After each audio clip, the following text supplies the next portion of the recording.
Vous savez que le premier homme était sacrificateur, prophète et roi. Il avait les 3 dimensions. Il avait une belle relation avec Dieu. Il parlait, il nommait les choses et ça prenait effet comme il avait résolu. D'accord? Et il avait la conquête, l'assujettissement des territoires de la terre. Donc il avait les 3 fonctions sur lui en une personne. C'est ce que l'homme était. C'était pas une notion fragmentiste. Non, non, c'était entier. Sur lui, cette capacité était en lui. La preuve, il s'est levé, il dit, hey, toi on t'appelle coq. Et puis le coq dit, hey, oui, on t'appelle chien, oui, on t'appelle bouton, oui. Et il n'avait pas d'ordinateur, il n'avait pas de bic. Vous voyez des gens, quelqu'un qui a 28 ans, 25 ans, 17 ans, incapable de mémoriser un verset biblique. C'est dramatique. Et tu as besoin de prendre des supports pour pouvoir alimenter ton intelligence. Ce n'est pas, c'est méconnaître qui tu es. Et nous prenons le repas d'alliance à l'église comme si nous sommes en train d'accomplir un rituel. Alors que ce n'est pas un rituel, un simple rituel religieux. C'est un rituel spirituel. Nous mangeons le corps, nous buvons le sang. Afin qu'il y ait transmutation génétique. Que les gènes de Jésus, en le mangeant, descendent dans nous véritablement. Et que nous opérons dans la dimension des dieux, pas des hommes. Quant à moi, je dis, je ne suis pas une personne ordinaire. Je ne sais pas ce qui te concerne, mais je dis, je ne suis pas une personne ordinaire. Je ne suis pas une personne ordinaire. Donne-moi ton meilleur amen.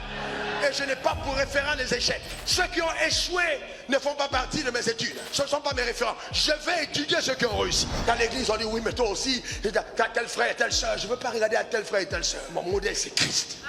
D'abord, tu étais what pour accomplir une mission. Quand l'homme arrive sur terre, à quel moment l'homme a prié pour dire, oh Seigneur, s'il te plaît, donne-moi à manger? Non.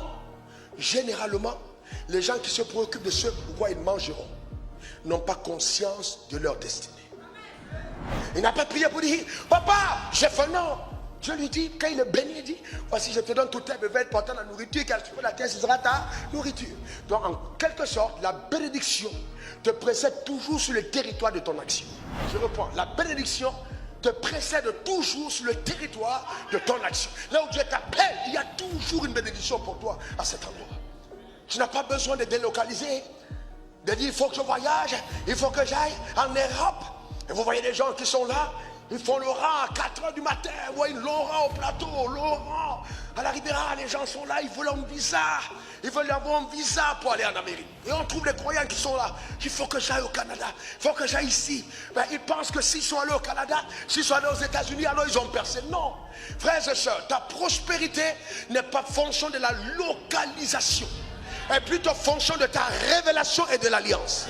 Donc tant que tu n'as pas compris ça, tu vas te balader sur la terre en vain, mais tes résultats seront maigres. Donc il ne faut pas développer une mentalité de pauvreté. Vous savez, je n'arrive pas à comprendre. Vous savez, quand Dieu m'a confié le message de parler, d'encourager l'église dans l'occupation territoriale des espaces, les gens ont commencé à dire, mais Wafo, il ne parle que d'argent. Frère, écoutez mes messages, je parle de foi, je parle de possibilités, je parle de réalisation. Nous avons été créés pour réaliser des choses sur la terre des hommes. Est-ce que quelqu'un peut comprendre ce que je suis en train de dire? C'est très important. Vous savez, on n'a jamais récompensé quelqu'un par la pauvreté. On n'a jamais dit, ouais, tu es tellement pauvre, reçois la médaille de la pauvreté. Jamais. Vous n'êtes jamais honoré d'être pauvre. Où? Je n'ai jamais honoré d'être pauvre. Je vous dis la vérité. Si Elon Musk arrive ici, il va voir le président, il verra le président. On va s'arranger. On va s'arranger. Il va voir le président. Vous savez, on ne va jamais honorer un homme d'être pauvre. Et Dieu n'a jamais récompensé un homme par la pauvreté. Non, non. Il dit, si vous êtes docile et obéissant, je vous donnerai les meilleures productions du pays. En d'autres termes, lui-même dit que la richesse et la gloire sont la conséquence de l'obéissance. La conséquence de l'obéissance. Jean 10, je suis venu afin que les brebis aient et qu'elles soient dans. Mais c'est écrit.